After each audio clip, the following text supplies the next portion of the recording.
Terlihatlah semuanya. Terlihat Ibu. Terlihat Ibu.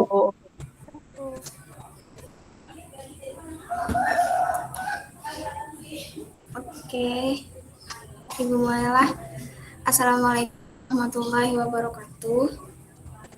Waalaikumsalam warahmatullahi Waalaikumsalam warahmatullahi wabarakatuh. wabarakatuh.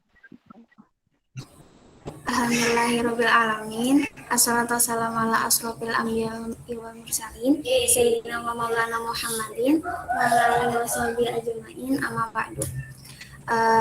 Alhamdulillah pada kesempatan kali ini maaf. Pada kesempatan kali ini kita bertemu kembali. Sebelumnya untuk memulai pembelajaran hari ini, mari kita ucapkan basmalah. Bismillahirrahmanirrahim. Bismillahirrahmanirrahim. Masih terlihat loh PPT-nya? Masih Bu. Masih Bu. Ibu mohon maaf lah kadawa off cam karena jaringannya di sini naik turun. Terus minta maaf juga apabila ada suara-suara yang kada dihendaki ada gitu. Oke, Ibu mulailah. Untuk hari ini Ibu akan memberikan pembelajaran tentang cara belajar efektif. Oke, lanjut. Sebelum tahu belajar efektif, kita harus tahu apa itu belajar. Ada yang tahu lah di sini apa artinya belajar?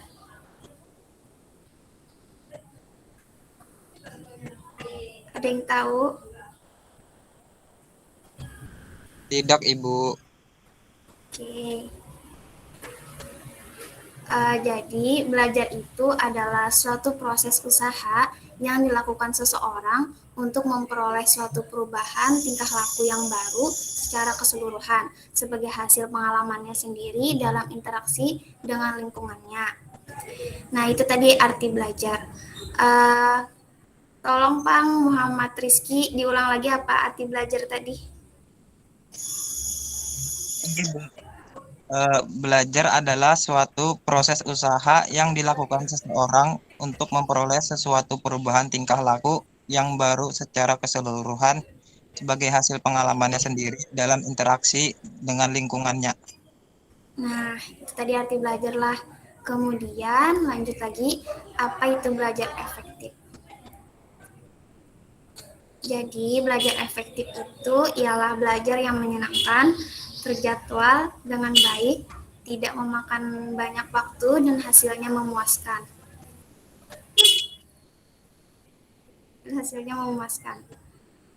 Kemudian di sini ada strategi belajar efektif. Yang pertama, buat suasana belajar yang nyaman.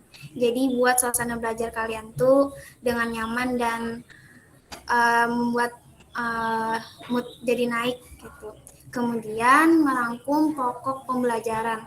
Jadi setelah guru itu memberikan pelajaran, lebih baik kita tuh merangkum kembali pembelajarannya. Kemudian belajar bersama. Kayak setelah melakukan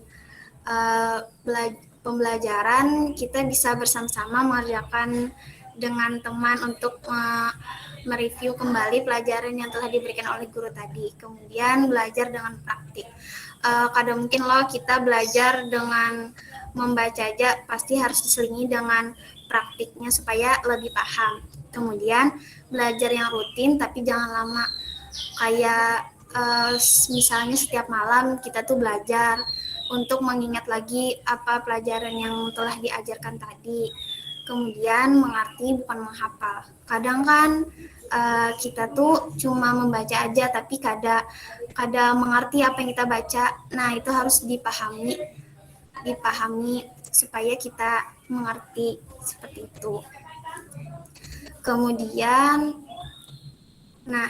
cara belajar efektif menurut Jerome Pauline. Semuanya di sini tahu loh Jerome Pauline siapa? Tahu.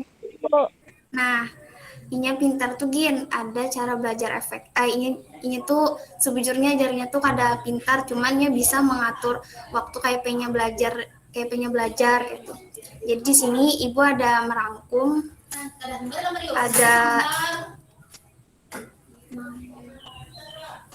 ada 6 cara belajar efektif menurut Jerome Pauline. Pertama, berdoa sebelum belajar. Apapun agamanya, memang berdoa sebelum belajar itu diwajibkan karena untuk supaya apa yang kita pelajari itu menjadi berkah. Kemudian ia menerapkan cara belajar 50:10, artinya 50 membaca dan 50 menit membaca dan 10 menit istirahat. Seperti itu. Jadi jangan terus-terusan membaca tapi tidak ada istirahatnya. Kemudian buat target belajar.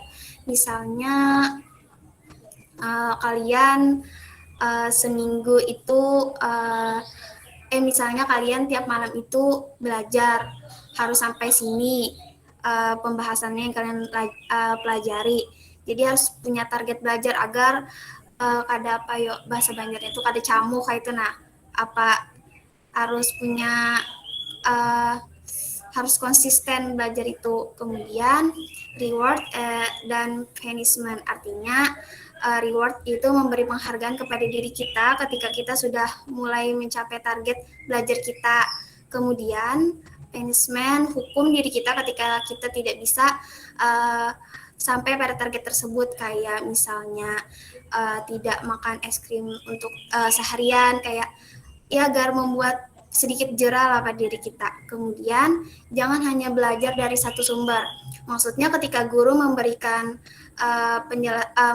penjelasan di buku tersebut, kita juga harus mencari sumber lain, kayak misalnya di Google itu kan banyak jurnal-jurnal sudah tersedia. Jadi sangat banyak untuk mencari ilmu di lain-lain kayak itu. Kemudian cari suasana baru. Kayak misalnya pasti bosan lo belajar di kamar, coba misalnya belajar di kafe kayak itu, atau di rumah teman belajar bersama kayak tadi. Nah, kayak itu supaya membuat mood kita kembali. Kemudian ternyata di dalam Islam pun ada cara belajar efektif. Nah, yang pertama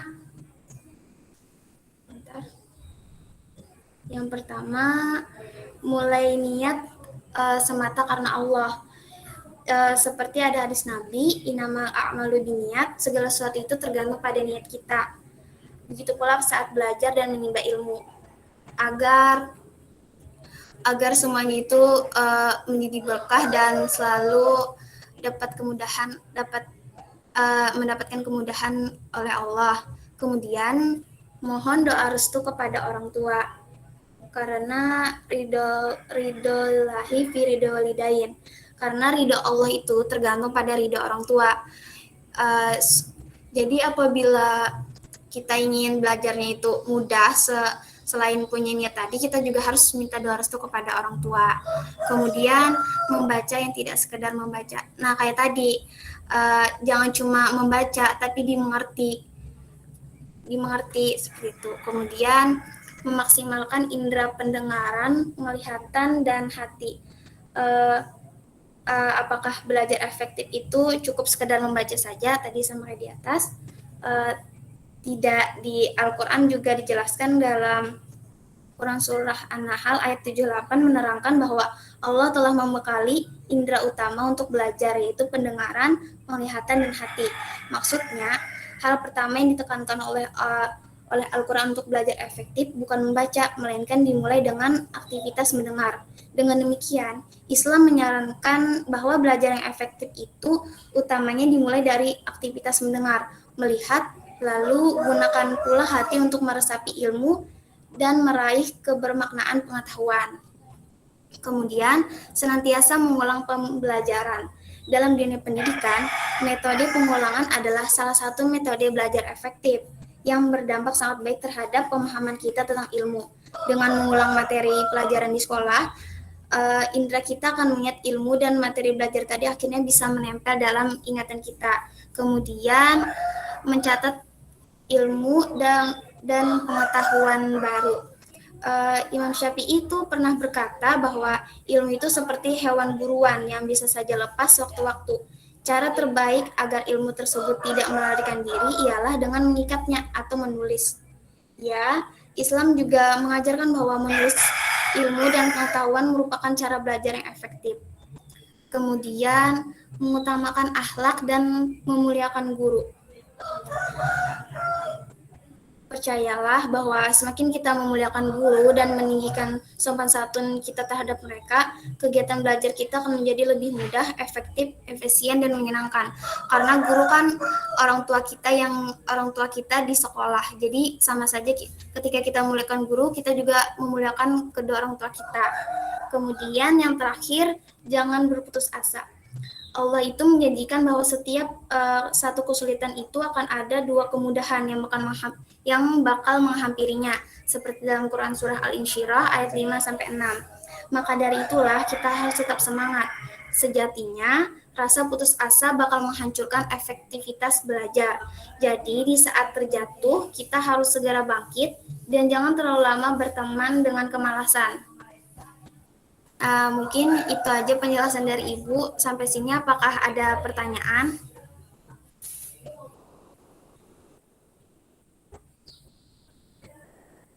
Tidak ada Ibu. Ya, Bu. Tidak ada Bu. Ibu. Oke, insya Allah paham aja beratanlah. Alhamdulillah Pak. Paham Ibu. Pesan Ibu, belajar senyaman kalian, seefektif kalian. Jangan lupa berdoa sebelum belajar dan meminta restu kepada orang tua. Mungkin sampai sini saja saya menjelaskan. Mohon maaf apabila ada kesalahan. Wassalamualaikum warahmatullahi wabarakatuh. Waalaikumsalam. warahmatullahi wabarakatuh. Terima kasih Ibu. Ya, alhamdulillah. Terima kasih Ibu Mutia Haryani sudah memberikan biak klasikal. Kita lanjutkan. Tadi Bu cek sudah masuk Rahmilati lah, masih ada di sini. Rahmilati. Iya, ada Bu. Oh iya, ada, alhamdulillah. PowerPoint-nya men-share sendiri atau minta tolong teman? Sendiri, Bu. Sendiri. Oh, ya. Silakan Ibu Rahmilati lah untuk memberikan bimbingan klasikal.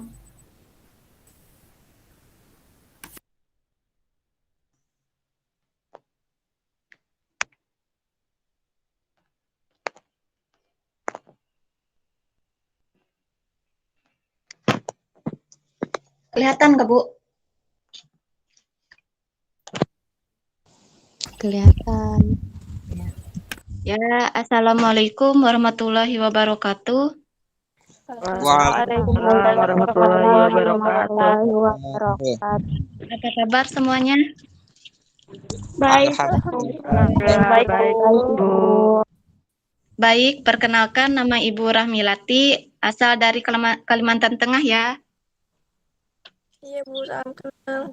Salam kenal juga. Baik, langsung saja. Selanjutnya, Ibu akan membahas tentang pentingnya memahami bakat dan minat. Mengerti tentang bakat dan minat.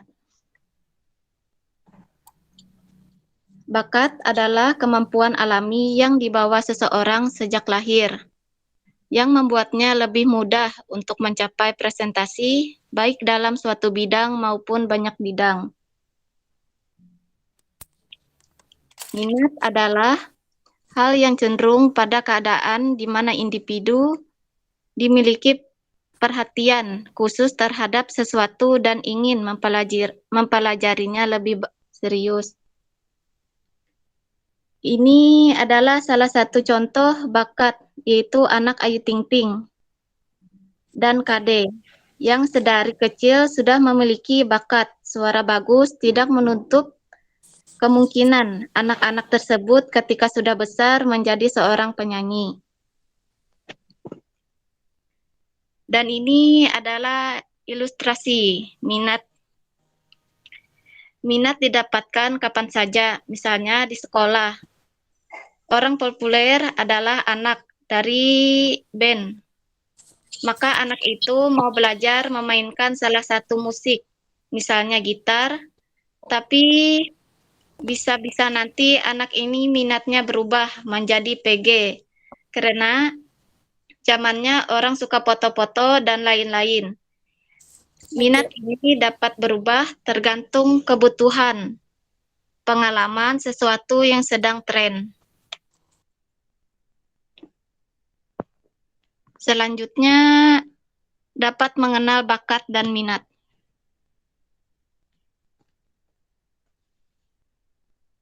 Anak akan mengenal bakat dan minat kalau anak mengerti akan bakat dan minat. Jika seseorang anak memiliki bakat dan bakat itu menjadi misalnya atau hobinya, maka bakat tersebut dapat berubah menjadi sesuatu yang menguntungkan dan tidak jarang itu bisa menghasilkan uang, seperti kata orang. Hobi yang dibayar, contohnya seseorang dari kecil suka bernyanyi, dan saat anak itu besar, itu bisa menjadi profesi dan menghasilkan uang. Maka dari itu, anak harus mengenal dirinya sendiri, paham akan diri sendiri, dan kita juga sebagai orang tuanya nanti, sebagai guru nantinya dapat membantu anak-anak tersebut dalam mengenal apa bakat dan minat anak tersebut.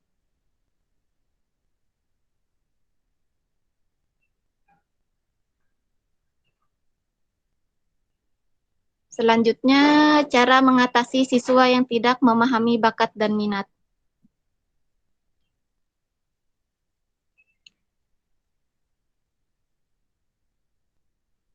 Cara memahami siswa yang tidak memahami bakat dan minat, sebenarnya semua anak itu mempunyai bakat dan minat. Hanya saja tidak diasah tidak diasah. Cara mengatasi, satu, ekstrakurikuler. Di sekolah disediakan kegiatan luar pelajaran.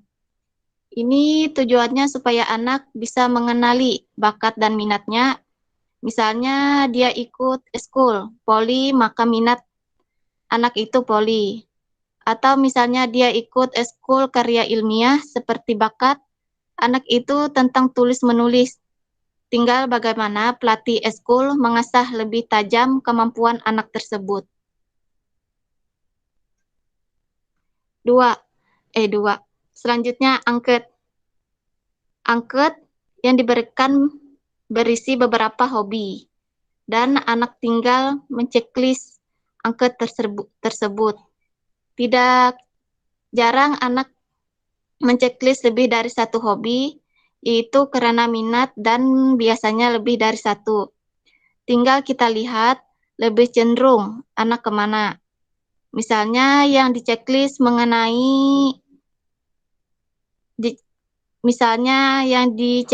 menyanyi dan bermain bola. Maka kita sebagai guru bisa mengarahkan anak tersebut ke eskul paduan suara atau eskul bola. Dari sana kita pasti mendapatkan hal apa yang cenderung lebih sering dia ikuti. Selanjutnya, bertanya langsung. Bertanya langsung, sebagai guru juga dapat bertanya langsung. Takutnya ada minat dan bakat anak yang tidak tersalurkan karena kegiatan eskul di sekolah itu kosong. Maka kita mengarahkannya anak tersebut ke kegiatan di luar sekolah seperti les apapun yang tidak ada di sekolah, dan kita yang merekomendasikan ke tempat-tempat di mana. Kalau saat bertanya ada anak yang diam saja, tidak tahu apa minat dan bakatnya, coba kita yang mengarahkan dengan dalih hanya senang-senang. Coba kamu pas eskul sore, nanti turun dan ikut kegiatan pramuka. Itu seru loh, sambil bermain dan belajar. Dan dilakukan oleh anak lainnya yang juga ikut kegiatan tersebut. Maka kemungkinan besar anak itu mengikuti ajaran kita. Selanjutnya, hobi. ada anak yang hobinya tidak tersalurkan karena tidak ada fasilitas di sekolah dan fasilitas pribadi.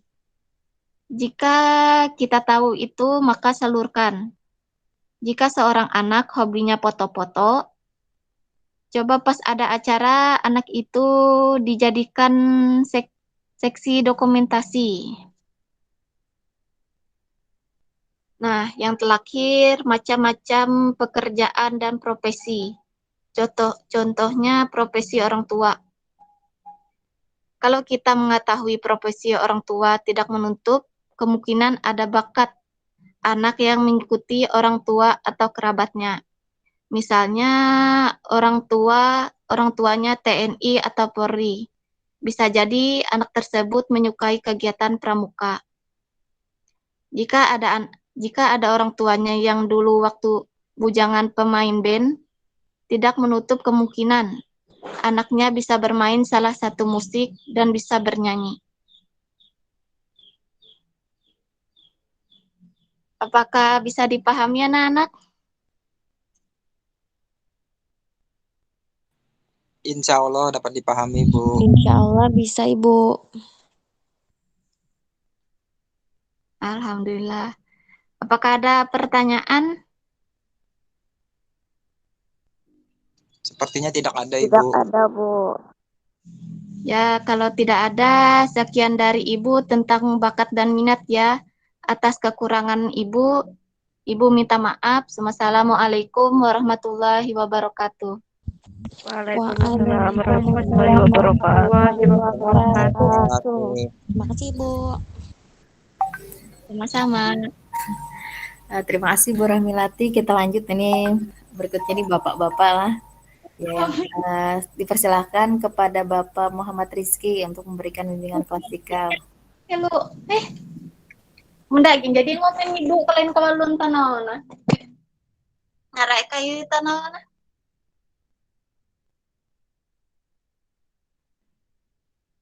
Nggih, Bu. Langsung aja Kak Ibu. Ya silahkan Bapak Rizky. Nggih, Bu. Jangan lupa disapa dulu peserta didiknya lah. Assalamualaikum warahmatullahi wabarakatuh semuanya. Waalaikumsalam Waalaikumsalam warahmatullahi wabarakatuh. Waalaikumsalam warahmatullahi wabarakatuh, Pak. Oke, apa kabarnya baik aja lo? Alhamdulillah baik, Pak. Alhamdulillah baik, Pak. Sudah sarapan kah, Bu Hantian? Belum. Pak. Yang baru Alhamdulillah sudah, Bapak. bisa aja sambil sarapan lah. Nggih. Ya, langsung aja lah Bapak bagi share screen dulu.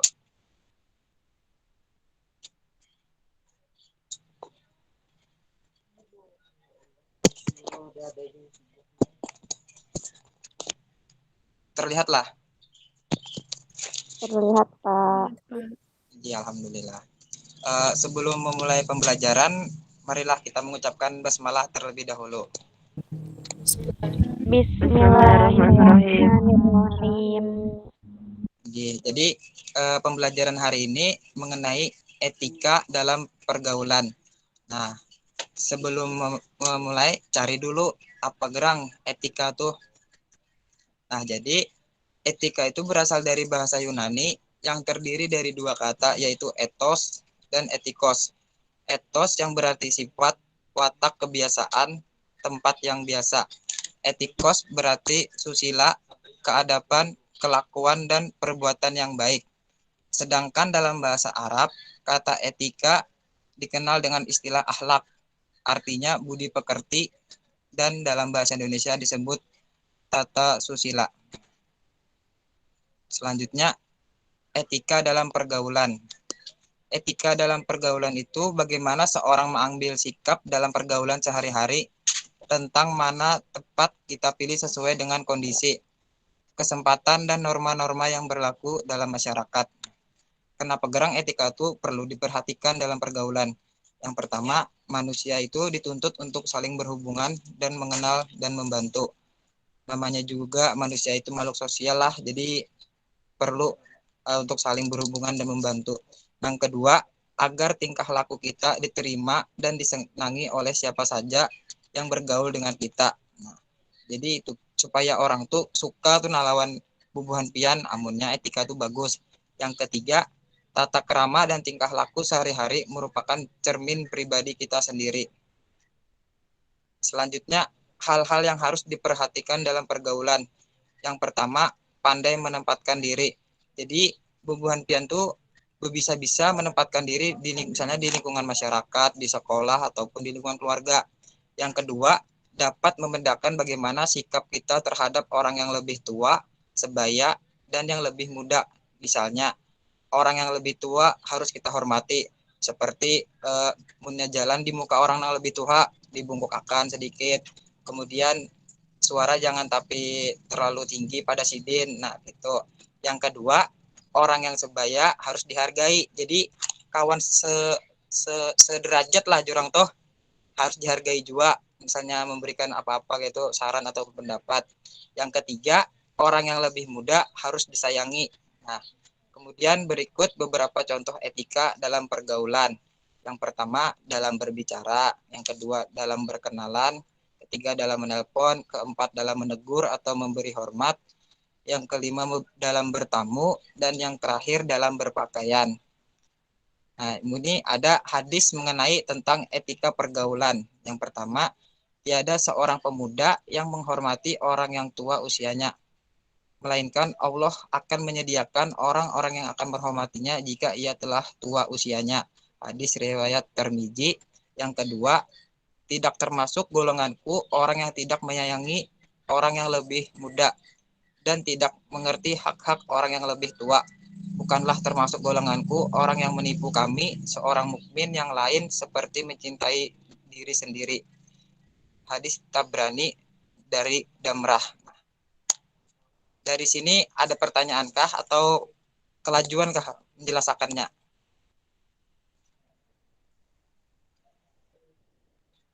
Bisa lebih pelan, Pak, menjelaskannya. Pun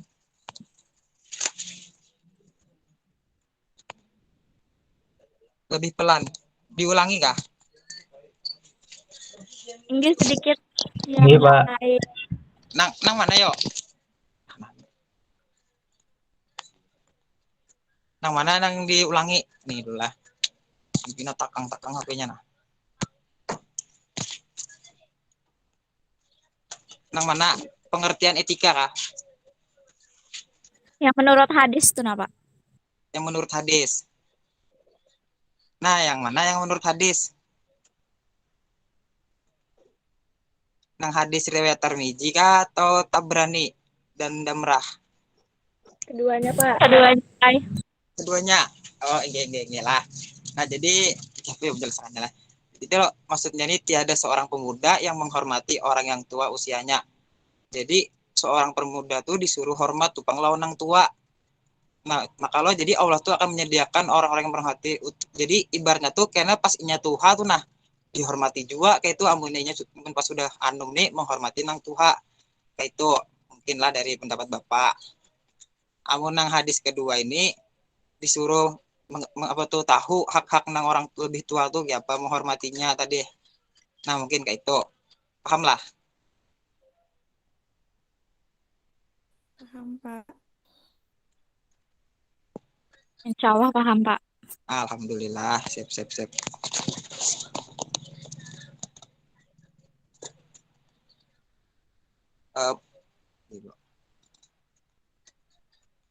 Mungkin itu saja yang dapat Bapak sampaikan. Sebelum menutup, marilah kita ucapkan hamdalah. Alhamdulillahirrahmanirrahim. Terima kasih atas perhatian dan kerjasamanya. Bapak mohon maaf apabila ada salah kata ataupun dalam penyampaian. Terima kasih. Wassalamualaikum warahmatullahi wabarakatuh. Waalaikumsalam. Waalaikumsalam warahmatullahi wabarakatuh. Ya, terima kasih Bapak Rizky. Kita lanjutkan berikutnya Bapak Ridho memberikan bimbingan klasikal. Persilahkan. Nggih, Bu, izin share screen dulu, Bu lah.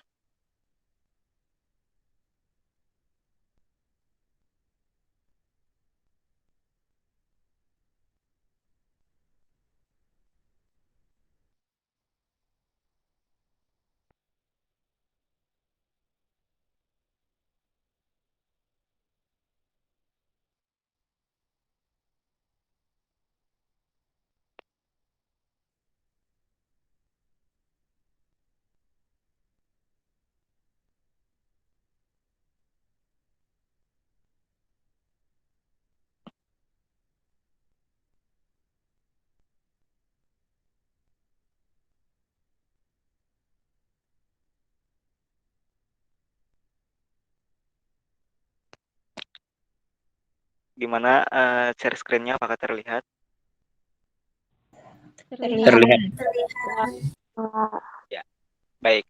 Bismillahirrahmanirrahim. Assalamualaikum warahmatullahi wabarakatuh. Waalaikumsalam Warahmatullahi wabarakatuh. Ya, gimana nih anak-anak Bapak semuanya? Apakah kabarnya baik-baik saja? Alhamdulillah baik. Alhamdulillah baik, Pak. Alhamdulillah. Alhamdulillah baik semua ya. Oke. Bagaimana nih semangatnya nih? Apakah masih semangat?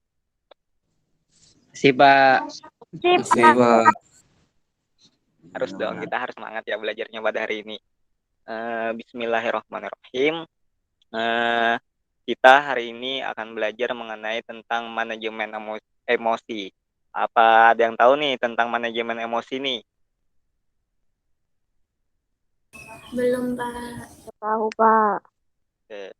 Bapak akan sedikit jelaskan mengenai manajemen emosi.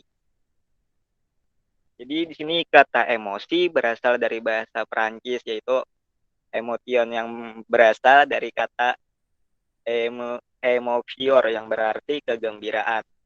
Emosi juga berasal dari bahasa Latin, yaitu emovior dari varian X yang berarti luar, dan mover yang berarti bergerak. Nah, jadi dengan kata lain, emosi ini adalah hasil dari reaksi tubuh dalam menghadapi situasi tertentu. Oke, jadi mungkin anak Bapak yaitu Saruji mungkin bisa dijelaskan lagi mungkin mengenai dari pengertian emosi yang Bapak sampaikan tadi. Emosi itu Pak Ai.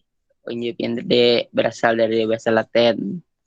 Verb dari varian X yang berarti luar, dan mover yang berarti bergerak. Dengan kata lain, emosi adalah hasil dari reaksi tubuh dalam menghadapi situasi tertentu. Oke, bagus. Berarti tandanya Bapak anak Bapak Saroji mungkin sudah paham ya mengenai dari pengertian emosi. Nah, selanjutnya kita akan mengetahui nih apa saja macam-macam emosi. Nah, jadi macam-macam emosi ini menurut para ahli yaitu Safaria dan Saputra itu mengungkapkan bahwa pada dasarnya emosi itu dibagi menjadi dua. Nah, yang pertama adalah emosi positif dan emosi negatif. Apa itu emosi positif? Nah, jadi emosi positif adalah emosi yang memberikan dampak menyenangkan dan menenangkan. Nah, contohnya seperti apa? Nah, contohnya itu emosi positif itu seperti misalnya dengan keadaan tenang, santai, rileks, gembira, lucu, dan senang. Nah, itu adalah beberapa contoh dengan emosi positif. Yang selanjutnya adalah emosi negatif. Emosi negatif ini ialah emosi yang memberikan dampak yang tidak menyenangkan dan menyusahkan. Nah, macam-macam emosi negatif ini diantaranya ialah perasaan sedih, kecewa, putus asa, depresi, tidak berdaya, frustasi, marah, dan dendam.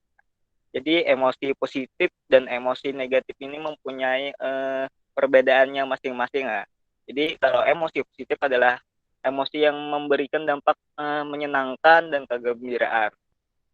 Sedangkan dari emosi negatif sendiri, emosi yang mungkin membawa kita kepada keperasaan yang lebih sedih, kecewa, ataupun putus asa, dan lain-lain. Oke, baik, kita masuk ke slide selanjutnya. Istilah manajemen emosi merupakan gabungan dari dua suku kata, yaitu manajemen dan emosi.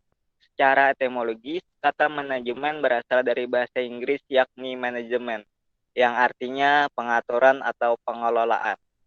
Sedangkan kata dari emosi sendiri yaitu secara etimologinya berasal dari bahasa Latin yaitu emovior, yang berarti atau bisa kita terjemahkan sebagai dari bergerak, menyenangkan, mengendalikan, atau mengatasi.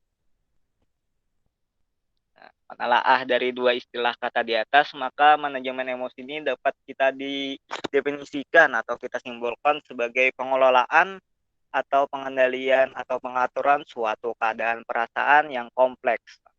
Pengertian ini sesuai dengan istilah emotional control yang terdapat pada dalam kamus psikologi, yaitu usaha untuk kita mengatur dan menguasai emosi sendiri atau emosi orang lain. Selanjutnya adalah kemampuan untuk kita mengelola emosi. Nah, merupakan salah satu dari kelima unsur kecerdasan emosi. Mengenali emosi diri atau kesadaran diri atau mengelola emosi, pengaturan diri. Memotivasi diri sendiri, mengenali emosi orang lain atau empati dan kecakapan membina hubungan dengan orang lain. Menurut Goleman pada tahun 2007, aspek-aspek kemampuan mengelola emosi menurut Goleman adalah sebagai berikut. Yang pertama adalah mampu untuk mengendalikan diri, atau dalam artian yaitu mampu untuk kita menjaga emosi yang merusak agar tetap terkendali. Yang kedua adalah menunjukkan sifat dapat dipercaya. Nah, jadi orang yang mampu untuk mengelola emosi ini orangnya mungkin bisa kita katakan orang yang mungkin dapat dipercaya. Nah, jadi orang yang emosi ini menunjukkan sebuah kejujuran dan integritas dirinya sendiri. Yang ketiga adalah menunjukkan sikap bersungguh-sungguh, menunjukkan tanggung jawab dalam mengelola diri. Jadi orang yang bisa mengendalikan emosi ini salah satunya itu ya itu tadi, itu bisa menunjukkan sikap bersungguh-sungguh dengan menunjukkan rasa tanggung jawabnya dan dapat mengelola atau memanajemen dirinya sendiri. Terus yang keempat adalah menunjukkan adaptabilitas atau kemampuan menyesuaikan diri pada berbagai situasi. Yang kelima ialah menunjukkan inovasi atau kemampuan untuk terbuka terhadap perubahan. Oke, yang selanjutnya mungkin bagaimana mungkin yang selanjutnya ada beberapa manfaat agar kita dapat menjaga emosi. Sebelumnya nih ingin Bapak tanyakan kembali, ada yang tahu nggak apa manfaat dari kita bisa menjaga emosi? Tidak tahu, Bapak. Oke, kita ya. Oke, mungkin Bapak menjelaskan mengenai dari manfaat kita bisa menjaga emosi. Yang pertama, disenangi banyak orang. Nah, jadi amunnya kita bisa menjaga atau mengontrol emosi kita, maka kita mendapatkan feedback untuk diri kita sendiri, yaitu disenangi banyak orang. Kenapa? Karena kebanyakan orang akan lebih menyukai tipikal seseorang yang tidak mudah emosi, sehingga mereka akan lebih disenangi. Nah, jadi bagi anak-anak Bapak nih yang mungkin sudah bisa untuk mengontrol atau memanajemen emosinya, mungkin akan lebih mudah untuk disenangi oleh banyak orang lain, karena kebanyakan orang lebih suka orang yang mungkin orang yang terlihat santai, lebih periang. Oke, itu tadilah salah satunya disenangi banyak orang. Nah, terus selanjutnya itu mudah dalam bergaul sesuai pergaulan. Nah, bergaul dengan orang yang memiliki emosi yang lebih stabil akan lebih menyenangkan dan mudah untuk diterima di lingkungan pergaulannya. Selanjutnya adalah tidak mudah dipengaruhi atau dihasut. Nah, ini adalah dalam keadaan emosi yang seperti ini, yang apalagi dalam keadaan emosi yang stabil, akan lebih menyenangkan dan stabil akan lebih mudah berpikir dengan jernih, sehingga tidak mudah untuk dipengaruhi atau dihasut. Jadi di sini sudah ada 3 manfaat dari kita berhasil mengontrol atau memanajemen emosi tadi. Yang selanjutnya atau yang terakhir mungkin fisik dan mental akan menjadi sehat. Nah, orang yang mudah emosi, tekanan darahnya akan lebih tinggi atau darah tinggi lah kita sebut. Detak jantungnya tuh ataupun otot akan lebih terasa lebih tegang. Nah, hingga di sini menurunkan daya tahan tubuh. Selain itu, orang yang emosian tidak dapat menghadapi masalah dengan tenang dan membuat mentalnya terganggu dan mudah stres. Nah, itu tadi mungkin beberapa manfaat untuk kita menjaga emosi. Yang selanjutnya bagaimana cara Islam dalam mengendalikan emosi. Yang pertama, itu dengan membaca ta'awuz atau dengan a'udzubillahi minasyaitonirrajim. Hal yang pertama yang dilakukan cara untuk mengendalikan emosi menurut Islam adalah dengan mengendalikan emosi. Emosi atau marah ini berasal dari hawa nafsu. Nah, di mana hal tersebut merupakan titik terlemah manusia yang selalu diincar oleh syaitan. Nah, oleh karena itu, sebaiknya kita segera meminta pertolongan dan perlindungan kepada Allah Subhanahu wa taala. pernah diceritakan dari sahabat Sulaiman bin Surat radhiyallahu an. Beliau pernah menceritakan pada bahwasanya suatu hari saya duduk bersama Nabi Muhammad Shallallahu Alaihi Wasallam. Ketika itu ada dua orang yang saling memaki. Salah satunya telah merah wajahnya dan urat lehernya itu sampai keluar atau memuncak. Nah, kemudian Rasulullah Shallallahu Alaihi Wasallam bersabda, sesungguhnya saya mengetahui ada satu kalimat jika dibaca oleh orang ini marahnya akan hilang. Nah, jika dia membaca ta'awuz atau a'udzubillahi minasyaitonirrajim, maka marahnya akan hilang. Jadi ini apabila ada anak-anak Bapak yang mungkin sulit untuk mengendalikan emosi, maka perbanyak membaca kata ta'awuz tadi agar lebih emosinya lebih terkontrol kembali. Yang kedua adalah menjaga lisan. Nah, menjaga lisan dengan diam. Ketika kita dalam sedang emosi, hal yang paling sulit untuk dikendalikan adalah perkataan. Biasanya semakin banyak kata yang terucap saat emosi atau marah, maka semakin banyak pula kita membakar kebencian dan hal yang tidak baik yang keluar dari mulut orang, yang keluar dari mulut. Oleh karena itu, apabila kita sudah mulai merasa emosi atau marah, sebaiknya kita lekas berdiam atau tutup mulut dan jaga lisan. Dari Ibnu Abbas radhiyallahu anhu, Rasulullah Shallallahu Alaihi Wasallam pernah bersabda, jika kalian marah, maka diamlah. Hadis riwayat. Jadi tadi ada dua lah. Yang pertama tadi membaca ta'awuz dan menjaga lisan dengan diam. Terus ada lagi nih, apa ada yang tahu nih cara menjaga emosi menurut Islam? Dan tahu nggak nih dari anak-anak Bapak nih? Belum, Pak. Oke. Jadi yang selanjutnya yaitu dengan berwudu. Kenapa harus berwudu? Nah, jadi berwudu itu termasuk cara untuk kita mengontrol atau mengendalikan emosi. Menurut Islam, cara yang paling ampuh adalah dengan berwudu. Sesungguhnya marah itu adalah sumber dari syaitan. Mereka menggoda dan menjerumuskan kita dengan kemarahan. Syaitan tersebut dari api, sedangkan api akan padam dengan air.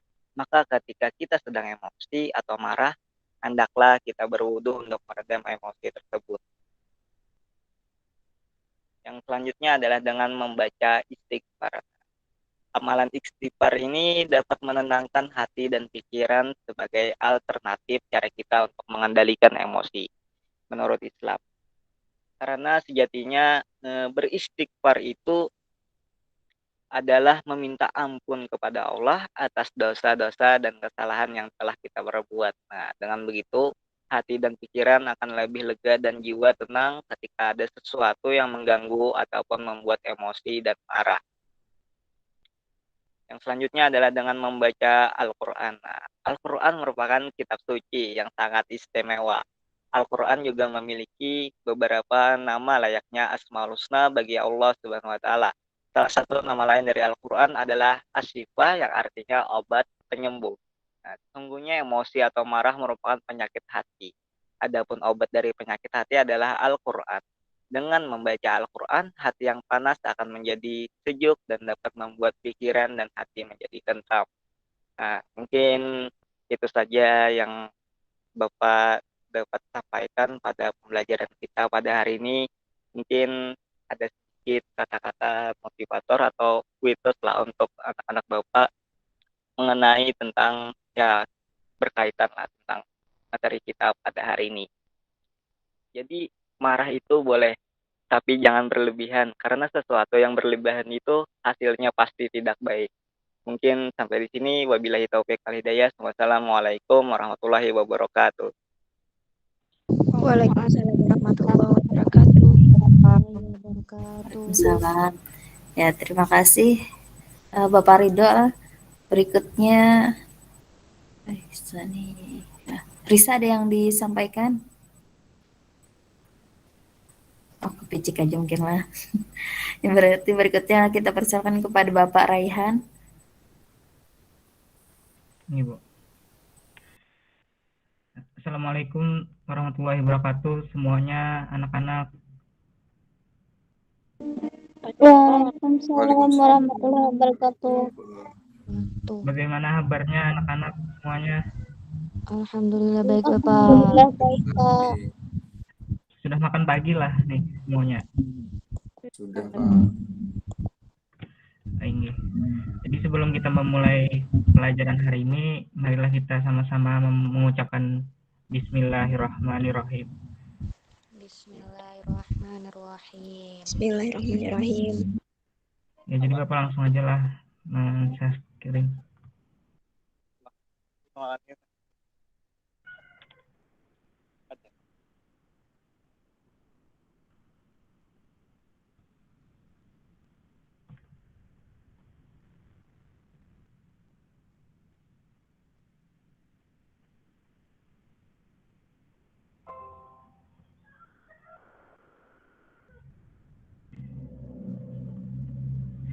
Kelihatan lah PPT-nya anak-anak. Terlihat. Lihat Pak. Ya. Terlihat. Ya, jadi bicara tentang menentukan pilihan karir setelah SMA nih. Pasti kan anak-anak semuanya ini udah kelas 12. Jadi pasti bingung lulus habis ini mau kemana kayak itu. Nah. Jadi ini kalau ada yang bingung, simak materinya baik-baik. Ya, jadi yang pertama kita harus tahu dulu nih mengenai tentang potensi diri. Jadi potensi diri itu adalah kemampuan atau kapasitas individu yang masih tersimpan dalam diri dan belum digunakan secara maksimal. Potensi diri dapat berkembang melalui bakat yang sudah dibawa dari lahir, namun potensi ini juga bisa dikembangkan melalui usaha, belajar, hingga kerja keras. Jadi sebelum kita mau melanjutkan kemana tuh, kita harus tahu dulu potensi diri anak-anak gitu.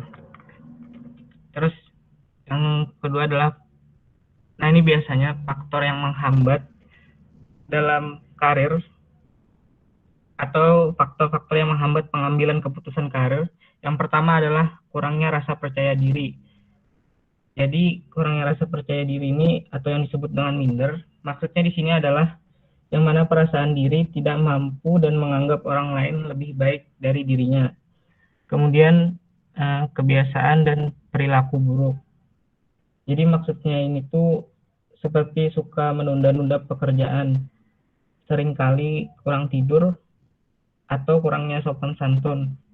Nah, itulah yang membuat dapat menghambat perkembangan karir anak-anak. Yang ketiga, kurangnya informasi untuk mengembangkan karir.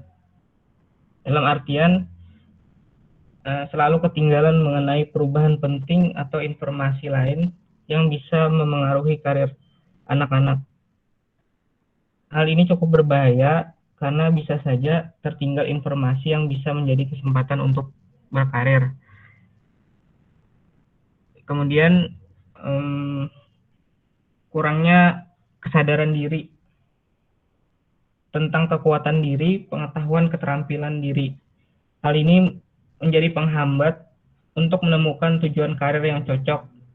Kecocokan dengan aspirasi dan kemampuan diri ini sangat penting, menentukan apakah dalam menjalani karirnya akan mencurahkan energi secara maksimal atau tidak. Yang terakhir, faktor yang menghambat itu ketidakmampuan berkomunikasi secara efektif. Jadi maksudnya di sini adalah kesalahan dalam komunikasi terletak pada tidak jelasnya pesan seperti yang dimaksudkan pemberi pesan. Jadi solusinya adalah luangkan waktu untuk mengkomunikasikan pesan dengan jelas dan efektif. Kemudian persiapan dalam pemilihan karir. Jadi yang pertama, kepribadian. Jadi apakah ada kecocokan antara kepribadian adik-adik sekalian dengan karir pilihan? Karena hal ini memiliki dampak signifikan pada apakah adik-adik menemukan pekerjaan yang dapat membuat merasa terpuaskan. Yang kedua itu motivasi. ini adalah salah satu faktor yang paling penting bagi kepuasan karir jangka panjang bagi anak-anak. Motivasi yang lebih luas mencakup berbagai topik, salah satunya seperti tentang motivasi minat. Yang kedua, sesuatu yang memberi anak-anak itu sebuah prestasi. Yang ketiga, faktor motivasi tak sadar. Yang ketiga adalah keterampilan. Memiliki keterampilan yang tepat adalah kunci untuk membuka pintu ke banyak karir.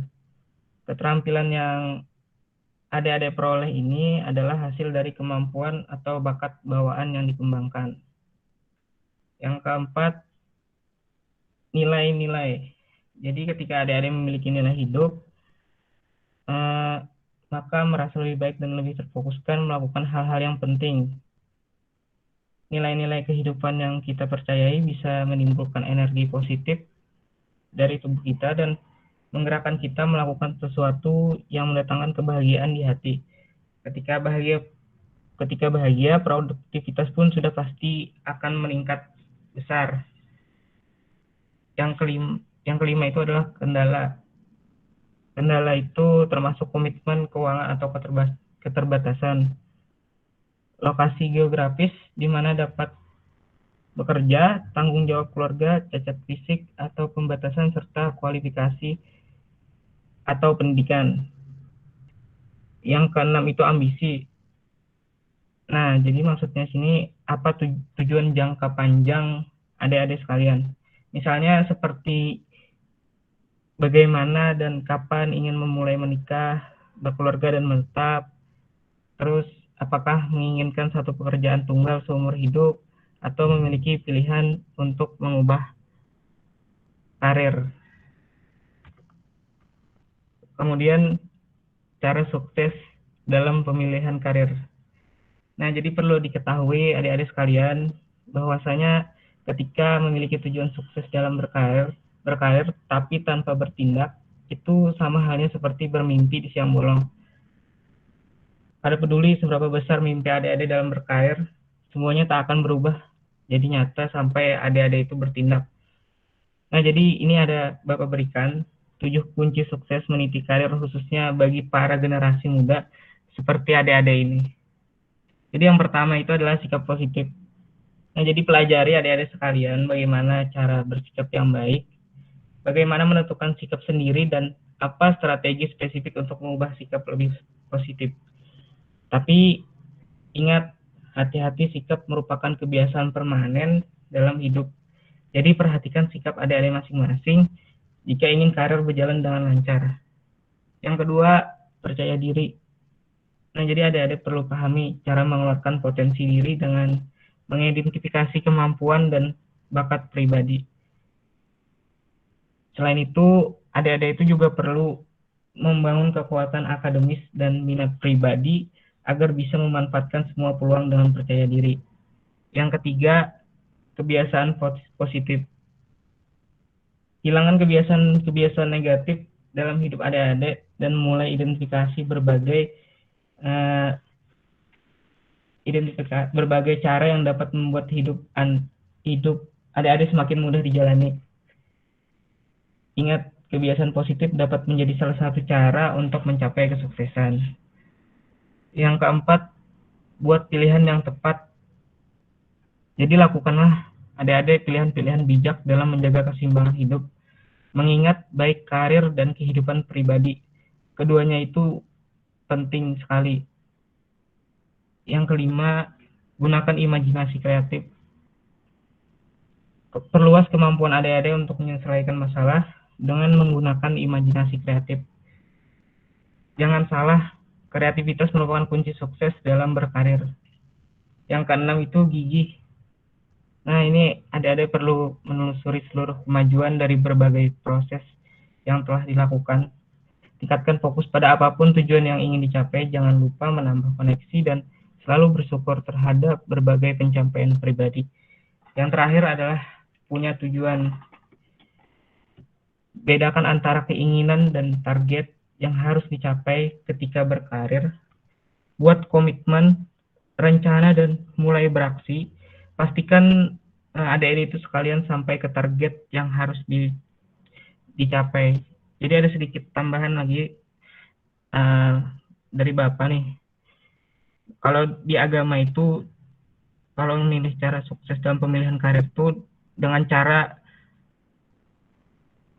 sholat dua rakaat istikharah. Jadi maksudnya sini adalah manfaat sholat istikharah itu menghilangkan keraguan dalam menentukan pilihan. Kemudian dapat menemukan pilihan terbaik sesuai keinginan atas petunjuknya. Yang ketiga, terhindar dari kesalahan dalam menentukan pilihan. Dan yang keempat, memantapkan hati dalam mengambil keputusan. Ya, mungkin itu saja dari Bapak. Apakah dapat dipahami ya, anak-anak sekalian? Alhamdulillah Pak, bisa dipahami. Alhamdulillah. Nah, kalau gitu Bapak akhirilah. Sebelum selesai ditutup, ucapkan Alhamdulillah. Alhamdulillahirrahmanirrahim. Terima kasih adik-adik semuanya atas perhatiannya, kerjasamanya. Mohon maaf bila ada salah kata dari Bapak. Sekian dari Bapak. Assalamualaikum warahmatullahi wabarakatuh. Waalaikumsalam warahmatullahi wabarakatuh. Terima kasih Bapak Raihan. Berikutnya kita persilahkan kepada Bapak Irsyad. Persilahkan. Ya, Bu. Mungkin bisa langsung kita tolong share screen akan kawan-kawan.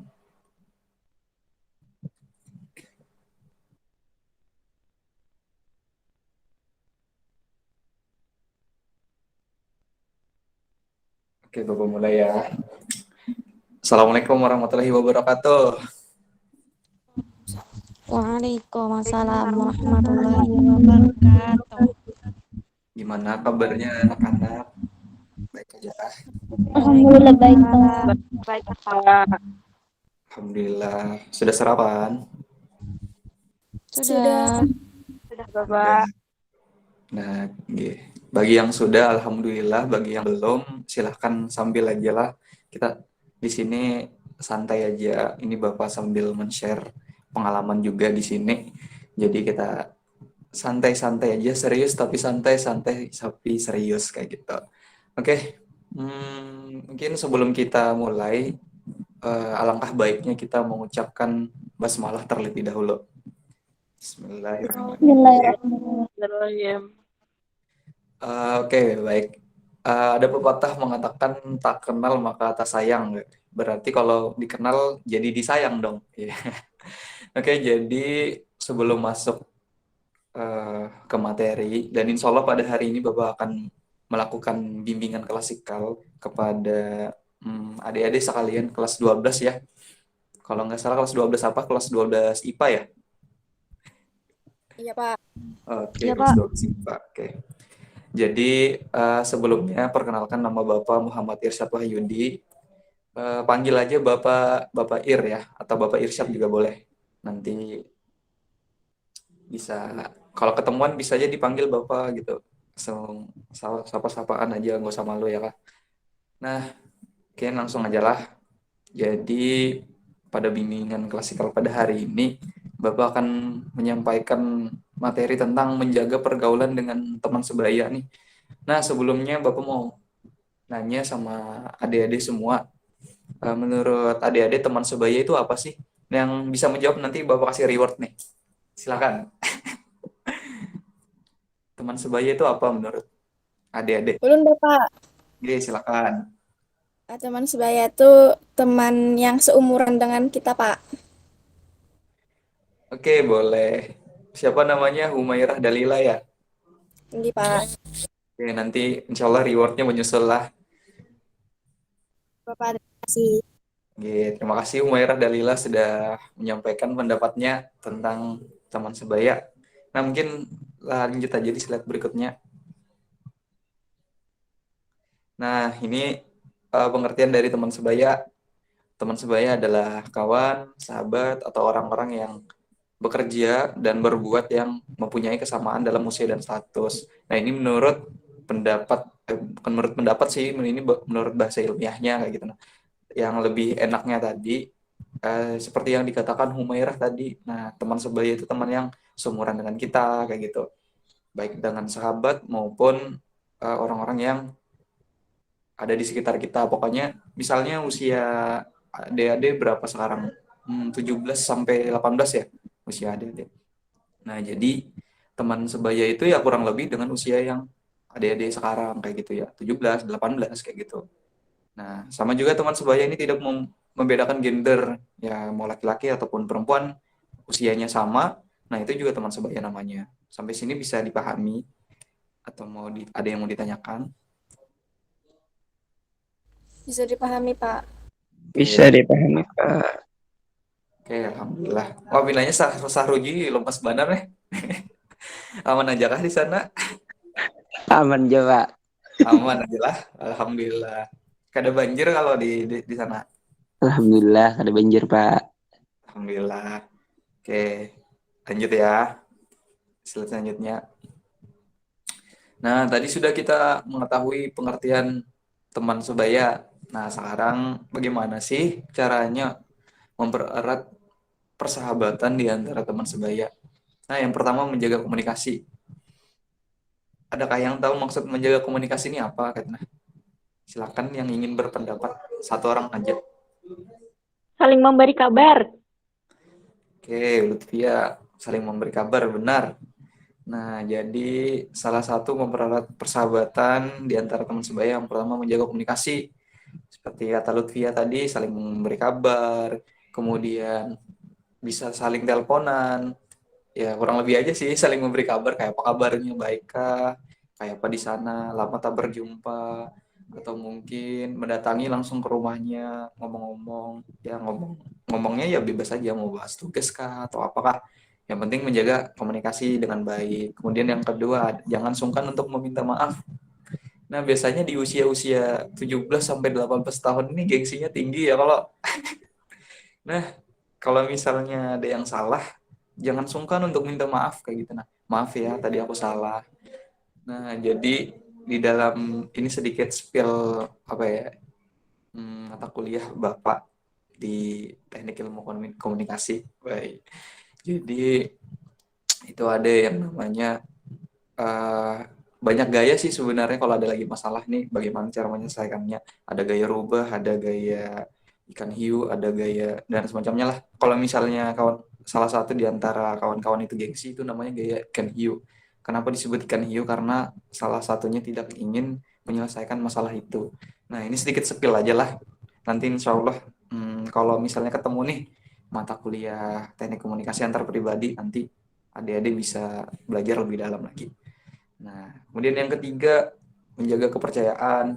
Nah, ini penting banget menjaga kepercayaan. Misalnya ada teman kita yang lagi konseling, nah masalah curhat, masalah pribadinya atau masalah dengan orang lain, nah itu jangan dikasih tahu ke orang lain karena dia percaya sama kita kayak gitu. Nah, misalnya, aku tadi lagi sedih nih misalnya. Tadi aku dimarahi orang tuaku, aku dikatakan gini. Nah, jangan sampai diceritakan, masa tadi si Lutfia dimarahi orang tuanya. Nah, jangan sampai kayak gitu. Nah, itu salah satu bentuk tidak menjaga kepercayaan. Jadi, kalau ada orang yang berkisah nih tentang masalahnya, jangan dikasih tahu kayak gitu. Jadi, saling menjaga kepercayaan supaya mempererat persahabatan adik-adik semuanya. Kemudian yang keempat, selalu ada di saat penting. Jangan ada maunya aja. Nah, ini salah nih. Mentang-mentang berkawanan tapi datang ada maunya, pas ada maunya aja. Nah, jangan kayak gitu. Minta bang jawaban yang tadi bang. Nah, itu salah tuh. Nah, kecuali tadi ada saling kerjasama kayak gitu ya kalau. Nah, intinya jangan datang di pas maunya aja, tapi saling membantu sama lain. Misalnya kawan lagi kesusahan ya dibantu. Kawan lagi sukses ya alhamdulillah kayak gitu ya. Kalau jangan pas kawan lagi kesusahan kada dibantu, nah itu nggak dibantu tuh. Nah, yang kelima saling jujur, saling terbuka. Kalau ada apa-apa ya supaya komunikasinya juga lancar kayak gitu.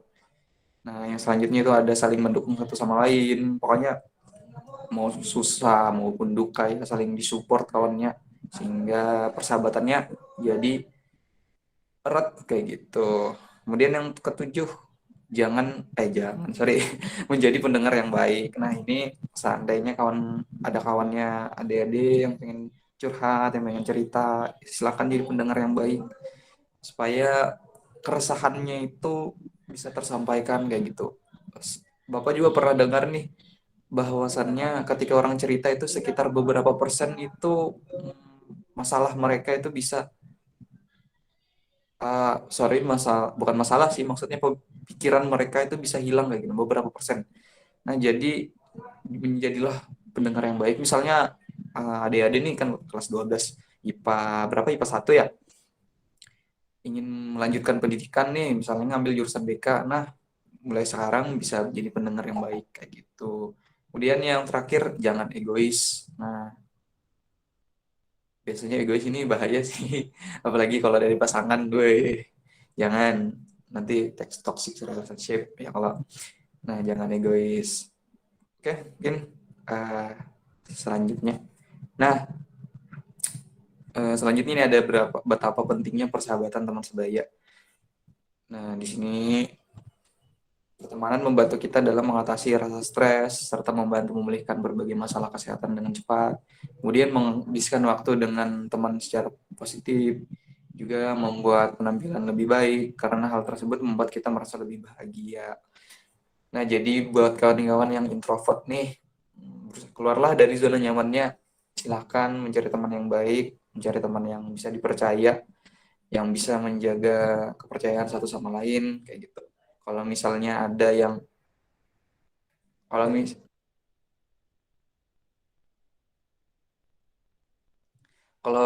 sorry tadi ada sedikit gangguan ya.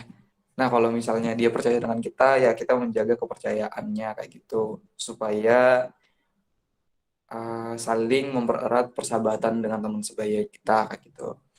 Kemudian dengan kita berteman kita dapat menghilangkan atau mengatasi rasa stres tadi. Kalau seandainya kita lagi ada masalah kayak gitu, kita bisa bercerita dengan teman sebaya kita. Nah, ini ada dalil tentang persahabatan mengenai teman sebaya. Langsung aja artinya lah, dari Ibnu Syihab, dia berkata, telah mengabarkan kepadaku Anas bin Malik bahwasannya Rasulullah SAW bersabda, barang siapa ingin dilapangkan pintu rezeki untuknya dan diperpanjangkan umurnya, hendaknya ia menyambung tali silaturahmi. Hadis riwayat Bukhari, sahih nomor 5966. Nah, dari hadis ini kita bisa mengambil hikmah bahwasannya kalau kita sambil mempererat tali silaturahmi, nah ini berkaitan dengan teman sebaya tadi. Bagi yang introvert nih, silakan cari relasi, menjalin tali silaturahmi supaya apa? Supaya dilapangkan pintu rezeki kita, kemudian dipanjangkan umur kita kayak gitu. Siapa sih yang kada hendak umurnya dipanjangkan gitu ya Allah?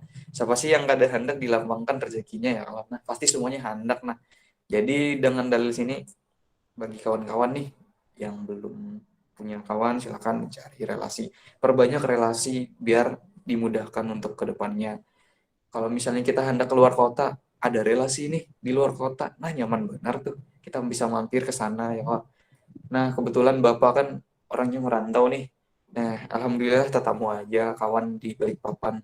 Kalau misalnya nanti balik kampung, bisa mampir dulu ke Balikpapan sebentar ya Pak. Untuk mendatangi kawan yang sudah lama tidak berjumpa tadi. Nah, mungkin dari sini juga kita bisa belajar, terus juga kita bisa belajar dari persahabatannya, kisah sahabatannya Rasulullah SAW, mulai dari Abu Bakar, Umar bin Khattab, Ali bin Abi Thalib, Utsman bin Affan. Nah, sahabat itu kan, sahabat Rasulullah itu saling menjaga kepercayaan satu sama lain. Kemudian yang awalnya Umar bin Khattab yang membenci Rasulullah, ketika beliau mendengar, kalau nggak salah tuh sepupu atau saudara beliau yang sedang mengaji, mendengar alunan ayat suci Al-Quran, nah akhirnya dia tertarik masuk Islam di situ. Nah, di situ Umar bin Khattab menjadi sahabatnya Rasulullah. Nah, kan itu kan salah satu contoh bentuk persahabatan yang ada di zaman Rasulullah. Nah, kalau bisa kita meniru sikap Rasulullah ketika bersahabat, saling menjaga tadi, saling percaya, nah, pokoknya seperti itu. Nah, mungkin itu aja sih dari Bapak, kurang lebihnya mohon dimaafkan. Dari sini ada yang mau ditanyakan? Apakah sudah jelas? Atau yang bingung silakan ditanyakan aja. Sudah jelas? Insya Allah jelas, Pak. Oke, pesan Bapak, kalau misalnya sudah jelas nih pesan Bapak, silakan keluar dari zona nyaman adik-adik semua. Silakan cari potensi minat dan bakatnya itu ada di mana. Silakan lanjut kuliah kan, nanti bakalan ngambil jurusan yang diinginkan kayak gitu ya kalau. Nah, apa yang Bapak jelaskan semoga ada hikmahnya, dan sebelum kita menutup pada hari ini, marilah kita mengucapkan hamdalah. Alhamdulillah. Oke, buat adik-adik sudah meluangkan waktunya. Salah Bapak mohon maaf kalau ada kata-kata yang kurang berkenan. Ambil baiknya, buang buruknya. Wassalamualaikum warahmatullahi wabarakatuh. Terima kasih Bapak Irsad. Selanjutnya kita persilahkan kepada Bapak Bagus. Enggak, Bu. Ayo, silahkan. Izin men-share screen.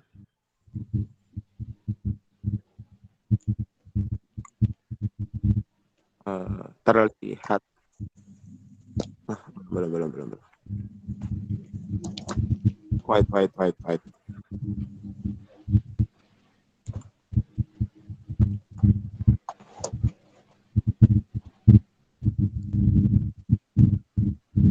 Tunggulah.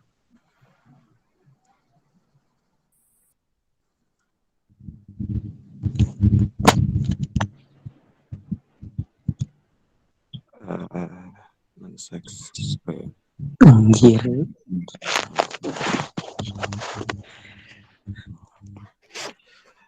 Baik, Assalamualaikum warahmatullahi taala wabarakatuh. Waalaikumsalam warahmatullahi wabarakatuh. PPT-nya terlihat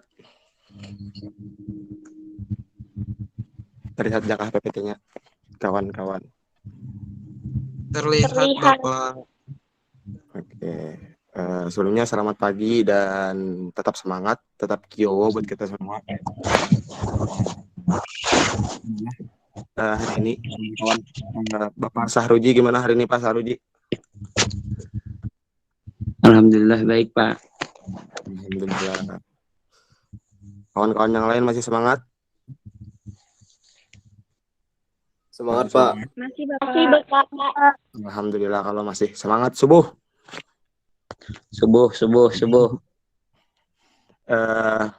Sebelum kita masuk ke materi, mari kita sama-sama mengucapkan basmalah.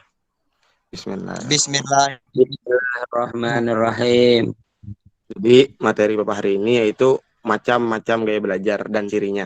Nah, sebelum kita masuk ke materi, mungkin kawan-kawan di sini ada yang tahu apa sih gaya belajar? Gitu. Apakah ada yang tahu apa sih gaya belajar gitu? Silahkan, jangan takut berbicara. Teknik belajar. Tahu, Pak. Kada tahu. Apa Saruji? Teknik belajar. Belajar mungkin. Bisa dibilang teknik belajar. Oke, kita masuk ke selanjutnya, yaitu pengertian gaya belajar. Ini Bapak ambil dari menurut Nasution pada tahun 2011. Gaya belajar atau learning style siswa. Nah, yaitu cara siswa bereaksi dalam menggunakan perangsang-perangsang yang diterima dalam proses belajar. Itu menurut Nasution.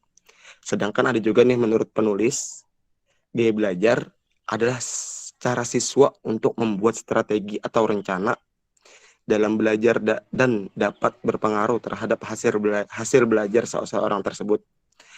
Dapat disimpulkan bahwa gaya belajar ini artinya cara kita, cara kita sebagai, mungkin saya sebagai Bapak dan kalian sebagai siswa dapat memahami pembelajaran.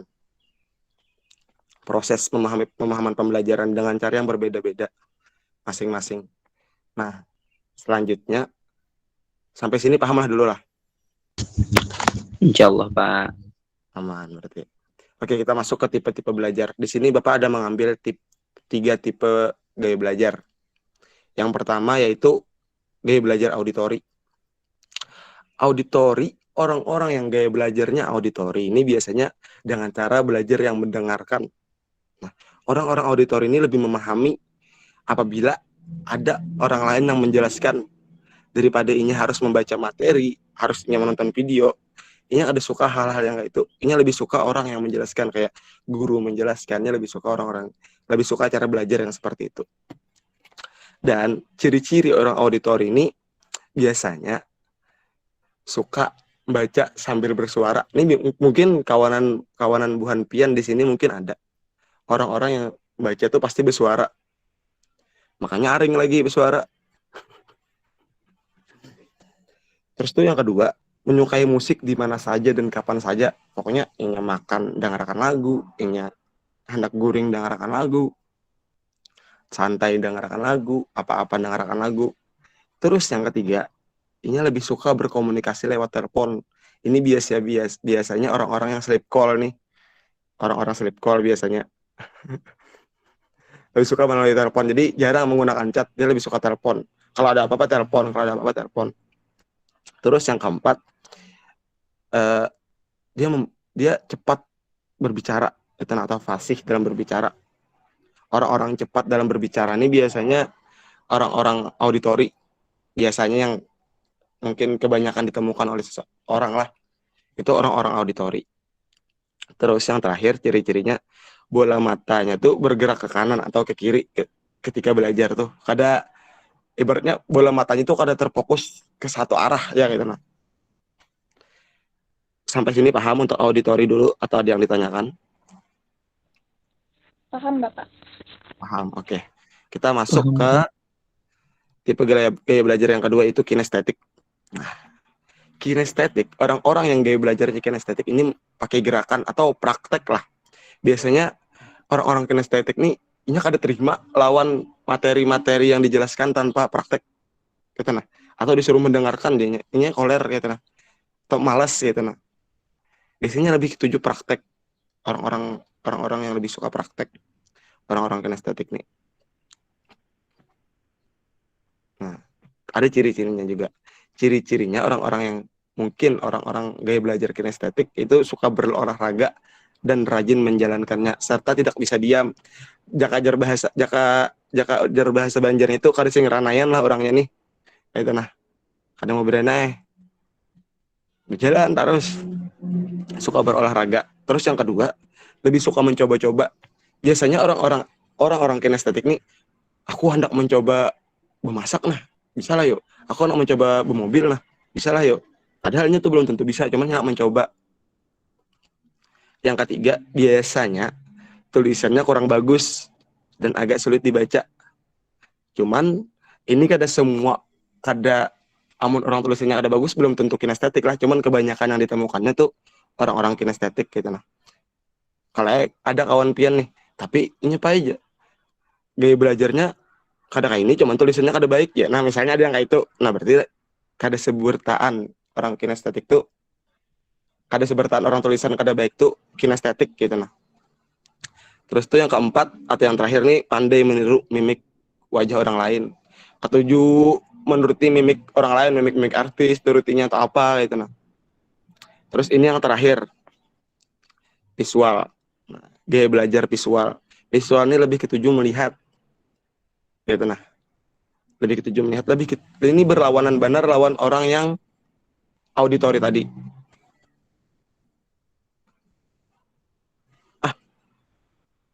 Belum. Maaf. Ini orang lebih ketujuh melihat ya, visual nih. Visual nih biasanya orang-orang yang lebih paham membaca materi sendiri. Nah, ini sangat berlawanan dengan yang auditori tadi. Auditori itu lebih ketujuh orang yang menjelaskan daripada harus inya yang membaca sendiri. Nah, ini berlawanan benar lawan orang auditori. Visual nih. Kenapa ini ketujuh membaca seorang? Karena agar tidak cepat lupa. Nah, itu. Terus tuh ciri-cirinya biasanya orang-orang yang mempunyai gaya belajar visual nih lebih suka berkomunikasi lewat chat atau surat. Nah, orang-orang yang kadang ketujuh telepon, orang-orang yang kadang ketujuh pakai pesan suara, biasanya lebih ketujuh pakai chat ya. Chat ya, terus biasanya kebanyakan orang-orang visual. Orang-orang yang menggunakan gaya belajar visual. Terus yang kedua, cenderung berpenampilan sangat rapi dan biasanya tulisannya bagus karena ini ketujuh menulis tadi, kebiasaan menulis. Lalu tulisannya bagus. Nah, lalu pakaiannya rapi. Terus tuh yang ketiga, cenderung menyukai lukisan dan suka membaca buku.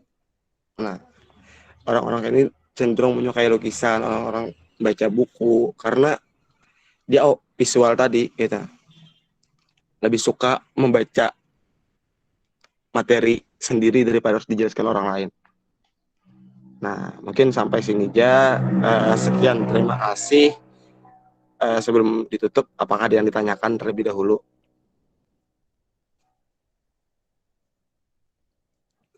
Para kawan-kawan, ada yang ditanyakan? Mungkin tidak ada. Mungkin tidak ada, Bapak. Tidak ada. Sampai sini paham? Insya Allah dapat dipahami, Bapak.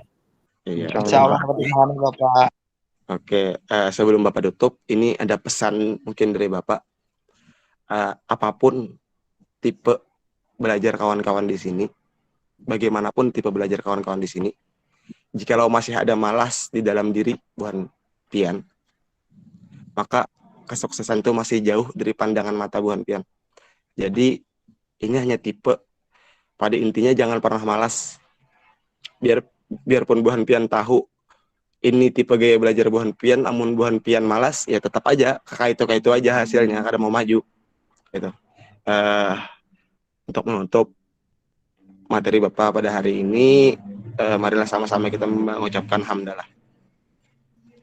Alhamdulillahirabbil alamin. Sekali lagi, ambil yang baiknya, buang yang buruknya. Jika ada yang buruk itu murni kedatangan dari saya, jika ada yang baik itu murni dari Allah Subhanahu wa taala. Sekian, terima kasih. Wassalamualaikum warahmatullahi taala wabarakatuh. Waalaikumsalam warahmatullahi wabarakatuh. Ya, terima kasih Bapak Bagus. Berikutnya ini terakhirlah kita persilakan kepada Bapak Muhammad Abidillah. Oke, Bu. Iya. Si Latifah, Bu, yang membagikan layarnya, Bu. Oh iya. Ya, dipersilahkan.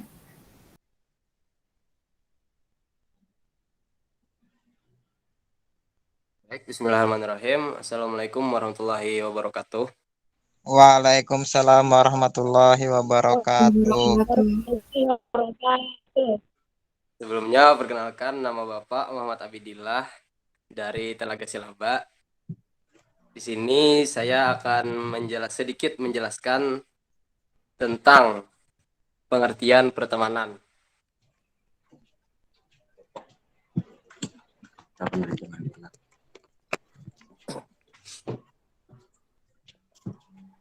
Next.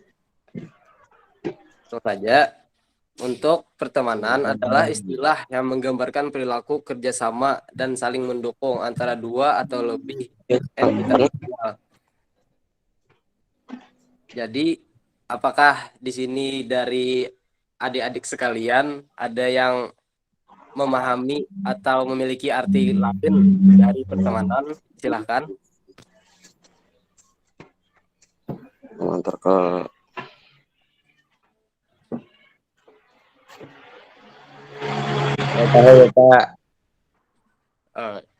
Kalau tidak ada, mari saya lanjutkan ke apa itu arti teman menurut Islam. Jadi, persahabatan adalah anugerah. Memiliki teman adalah sebuah anugerah. Ini karena kehadiran teman bisa membuat kita terhindar dari rasa kesepian di dunia. Seorang teman sejati akan mendukung kita dalam suka dan duka dalam hidup kita.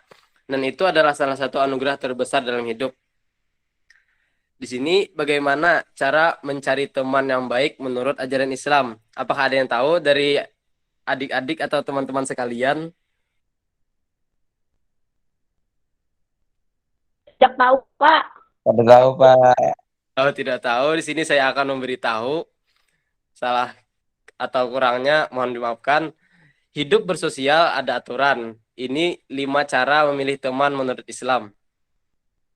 Bismillahirrahmanirrahim. Memilih teman yang taat beribadah, itu yang pertama. Yang kedua, memilih teman yang mengedepankan kejujuran.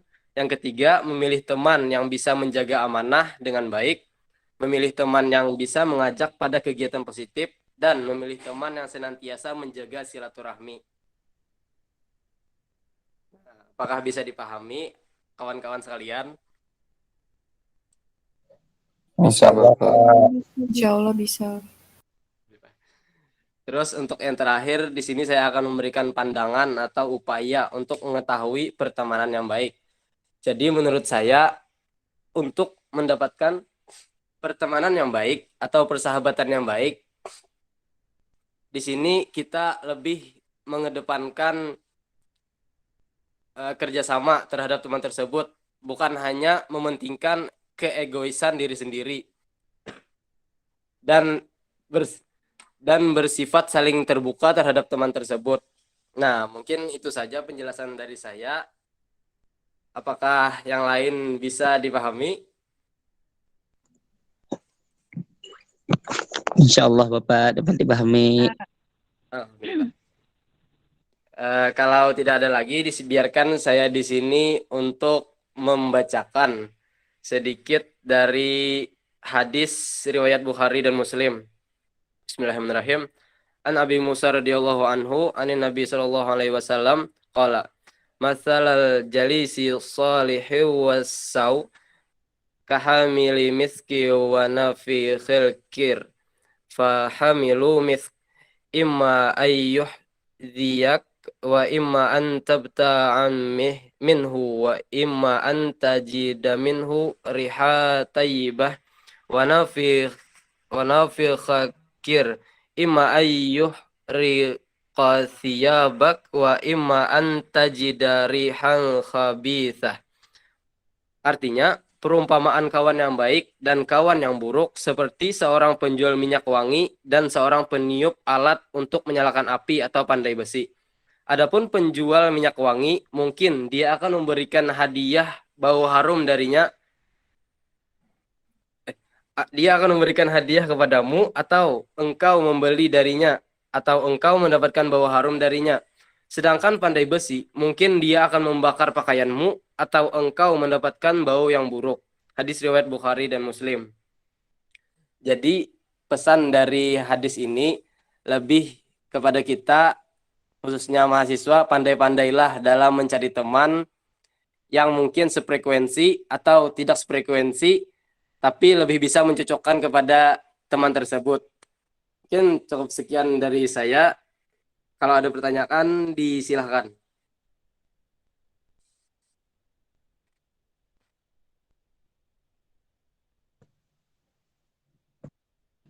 Mungkin tidak ada lagi, Pak, yang bertanya. Alhamdulillah. Jadi kalau tidak ada lagi pertanyaan atau yang lain sudah paham, mungkin sekian dari saya. Assalamualaikum warahmatullahi wabarakatuh. Terima kasih. Waalaikumsalam Waalaikumsalam warahmatullahi wabarakatuh. Terima kasih.